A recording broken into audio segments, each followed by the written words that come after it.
Assalamualaikum, perkenalkan nama saya Moshe Alia dengan NIM 602020208282 dari Prodi Ekonomi Syariah kelompok 3 dari IAIN Bone.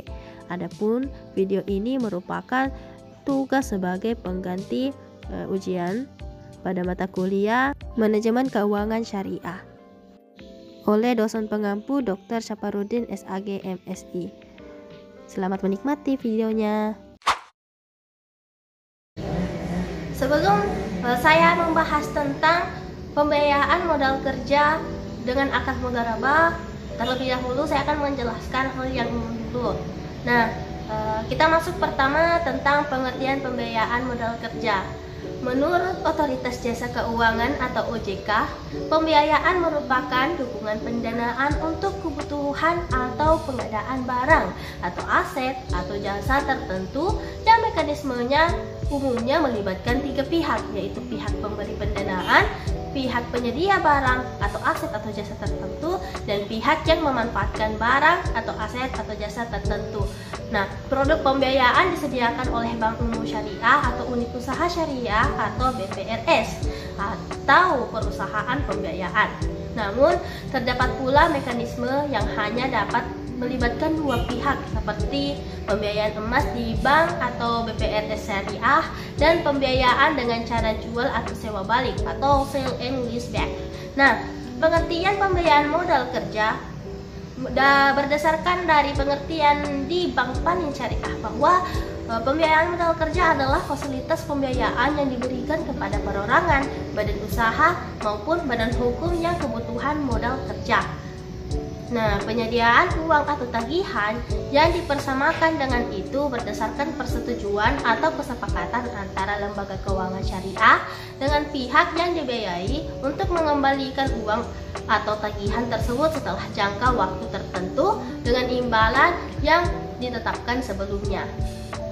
Dalam pembiayaan modal kerja keuangan syariah, bahwasanya pembiayaan jangka pendek yang diberikan kepada perusahaan untuk membiayai kebutuhan modal kerja usahanya berdasarkan prinsip-prinsip syariah. Jangka waktu pembiayaan modal kerja di lembaga keuangan syariah maksimal 1 tahun dan dapat diperpanjang sesuai dengan kebutuhan. Dalam modifikasi pembiayaan modal kerja dalam lembaga syariah dilihat atas 3, yakni alat likuid atau cash, piutang dagang, dan persediaan yang meliputi bahan baku, bahan dalam proses, dan bahan jadi. Nah, dalam pembiayaan akad mudharabah, modifikasi pengelolaan modal kerja dituangkan dalam pembiayaan perdagangan umum dan pembiayaan perdagangan pesanan. Kemudian kita masuk ke dalam apa sih itu pembiayaan mudharabah. Menurut Otoritas Jasa Keuangan bahwasanya mudharabah adalah akad kerjasama suatu usaha antara pihak pertama atau sering disebut dengan malik atau sahibul mal atau bank syariah yang menyediakan seluruh modal, dan pihak kedua yakni amil atau mudarib atau sinasabah yang bertindak selaku pengelola dana dengan kesepakatan yang dituangkan dalam akad. Sedangkan kerugian ditanggung sepenuhnya oleh bank syariah kecuali jika pihak kedua melakukan kesalahan yang disengaja atau lalai atau menyalahi perjanjian. Kita masuk kepada kinerja pengelolaan modal kerja pada lembaga keuangan syariah.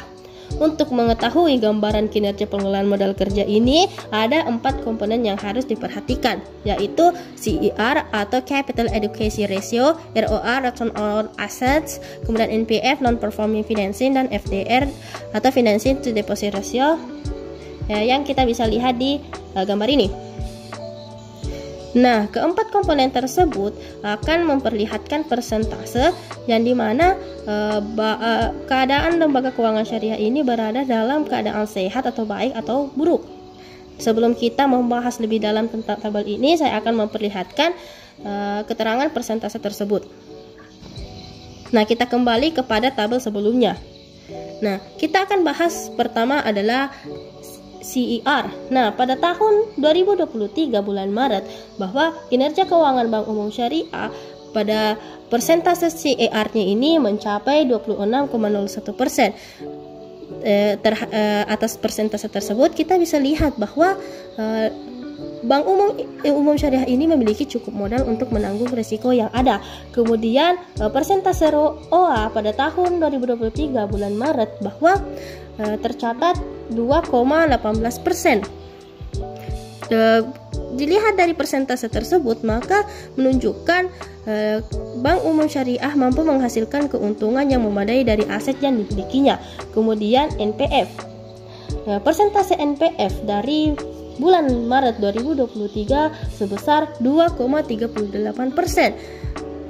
Jika dilihat dari persentase tersebut, maka lembaga keuangan syariah ini memiliki kualitas kredit yang baik dengan sebagian kecil pembiayaan yang mengalami masalah pembayaran. Kemudian terakhir adalah financing to deposit ratio atau FDR-nya di sini pada tahun 2003 bulan Maret menunjukkan persentasenya sebanyak 75,69%, yang menunjukkan bahwa Bank Umum Syariah ini memiliki likuiditas yang baik dan mampu memenuhi kewajiban pembiayaan dengan sumber dana yang stabil. Kemudian kita masuk ke pengelolaan resiko dalam keuangan syariah, yang mana di sini berkaitan dengan akad mudharabah. Yang pertama itu kita harus melakukan identifikasi resiko akad mudharabah. Nah, tingkat resiko pembiayaan mudharabah adalah tingkat resiko pembiayaan yang dapat dihitung dengan berdasarkan perbandingan antara jumlah pembiayaan mudharabah yang bermasalah akibat pengembaliannya tidak sesuai dengan jadwal yang disepakati dengan total pembiayaan yang diberikan kepada secara keseluruhan. Dalam mengidentifikasi resiko, analisis yang digunakan dalam akad mudharabah ini adalah risiko terkait pembiayaan berbasis Natural Uncertainty Contracts atau NUC. Nah, dalam hal ini, analisis resiko pembiayaan berbasis Natural Uncertainty Contract adalah mengidentifikasi dan menganalisis dampak dari seluruh risiko nasabah, sehingga keputusan pembiayaan yang diambil sudah memperhitungkan risiko yang ada dari pembiayaan berbasis Natural Uncertainty Contract ini. Kemudian kita masuk ke dalam penilaian, rencana, dan penanggulangan risiko pembiayaan mudharabah. Pembiayaan risiko ini mencakup 3 aspek, yaitu business risk atau risiko bisnis yang dibiayai, yaitu risiko yang terjadi pada first way out. Business risk adalah risiko yang terjadi pada first way out ini dipengaruhi oleh beberapa. Nah, yang pertama adalah industry risk, yaitu yang terjadi pada jenis usaha yang telah ditentukan, yaitu oleh yang pertama karakteristik masing-masing jenis usaha yang bersangkutan, kemudian kedua kinerja keuangan jenis usaha yang bersangkutan. Kemudian yang kedua yang memengaruhi itu yaitu faktor negatif lainnya yang memengaruhi perusahaan nasabah, seperti kondisi kurang usaha, keadaan force majeure, permasalahan hukum, pemogokan, dan lain-lain sebagainya.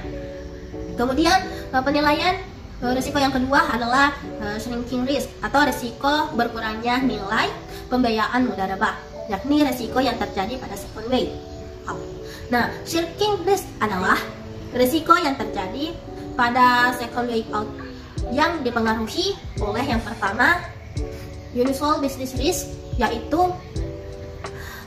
risiko bisnis yang luar biasa ditentukan oleh yang pertama penurunan drastis tingkat penjualan bisnis yang dibiayai, kedua penurunan drastis harga jual barang atau jasa dari bisnis yang dibiayai, dan ketiga penurunan drastis harga barang atau jasa dari bisnis yang dibiayai.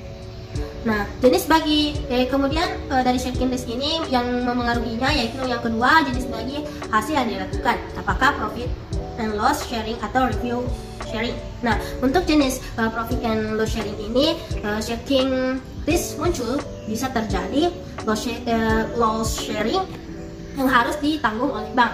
Nah, untuk jenis review sharing risk terjadi bila nasabah tidak mampu menanggung biaya yang harus ditanggung nasabah, sehingga nasabah tidak mampu melanjutkan usahanya.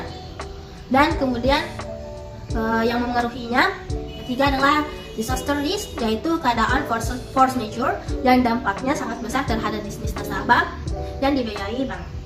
Dan kemudian penilaian risiko yang ketiga adalah character risk, yaitu risiko karakter buruk nasabah atau mudharib, yakni risiko yang terjadi pada true way out. Character risk yaitu risiko yang terjadi pada true way out yang dipengaruhi oleh beberapa hal.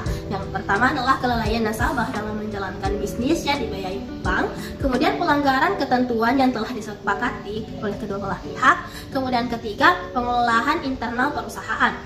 Nah, untuk mengantisipasi character risk, bank menetapkan pembenahan khusus mudharabah. Apabila terjadi kerugian yang disebabkan oleh character risk, kerugian akan dibebankan kepada nasabah untuk menjamin agar nasabah mampu bertanggung jawab kerugian akibat character risk tersebut. Maka bank menetapkan yang namanya adanya penjaminan. Nah, business risk dan shrinking risk akan menentukan customer risk rating atau CRR atau rating risiko nasabah. Kemudian kita masuk ke monitoring dan evaluasi akad mudharabah. Nah, risiko ini dalam monitoring dan evaluasi akad mudharabah ini ada beberapa. Yakni yang pertama adalah risiko fluktuasi pendapatan bisnis yang dibiayai bank menetapkan pemberian pembiayaan mudharabah hanya dapat dilakukan atas dasar kontrak kerja atau pesanan untuk memberikan tingkat prediksi pendapatan yang relatif akurat atau highly predictable income dengan mempertimbangkan yaitu kemampuan dan kredibilitas pemberi kontrak kerja untuk membiayai nilai kontrak. Kemudian kedua, kemampuan dan kredibilitas nasabah untuk melaksanakan kontrak. Kemudian kedua, resiko karakter dalam hal penyaluran pembiayaan mudharabah di luar ketentuan di atas diharuskan untuk menyampaikan secara tertulis rencana pembiayaan yang memuat kovenant khusus yang mencakup tentang insentif compatible constraints tersebut kepada direksi untuk dikaji lebih dalam. Bagaimana sih dalam penetapan nilai risiko pembiayaan pada lembaga keuangan syariah? Nah, tingkat risiko pembiayaan mudharabah dihitung berdasarkan perbandingan antara jumlah pembiayaan mudharabah yang bermasalah akibat pengembaliannya yang tidak sesuai dengan jadwal yang disepakati dengan total pembiayaan secara keseluruhan. Resiko pembiayaan dapat diketahui dengan menggunakan rasio pembiayaan bermasalah atau non-performing financing atau disingkat dengan MPF. Sesuai SEBI nomor 9/24 PBS tanggal 30 Oktober 2007 tentang sistem penilaian kesehatan bank berdasarkan prinsip syariah yang dirumuskan, yakni NPF sama dengan pembiayaan mudharabah yang bermasalah dibagi total pembiayaan mudharabah dikali 100%. Nah, adapun kriteria penilaian peringkat NPF mudharabah ini terdiri atas 5 peringkat yang mana kita bisa lihat di gambar ini. Bahwasannya di sini peringkat pertama ketika NPF itu kurang dari 2%, maka nilai risiko pembiayaan di LKS tersebut itu kecil. Semakin naik peringkatnya, maka semakin besar pula risiko pembiayaan yang dihadapi oleh lembaga keuangan syariah. Kita beralih kepada tabel ini yang mana menunjukkan pembiayaan dan NPF berdasarkan jenis akad. Nah, pada akad mudharabah di sini NPF pada bulan 2023 bulan Maret menunjukkan sebesar 166 miliar. Nah, jika dipersentasekan bisa sekitar 1,66%. Nah, berdasarkan hal tersebut, kita lihat kembali kepada kriteria penilaian peringkat NPF mudharabah bahwa NPF tersebut kurang dari 2%, sehingga berada di peringkat 1 yang menunjukkan bahwa lembaga keuangan syariah atau bank umum ini memiliki kualitas kredit yang baik. Itulah tadi materi tentang pembiayaan modal kerja mudharabah yang bisa saya sampaikan. Kurang lebih mohon dimaafkan. Assalamualaikum warahmatullahi wabarakatuh.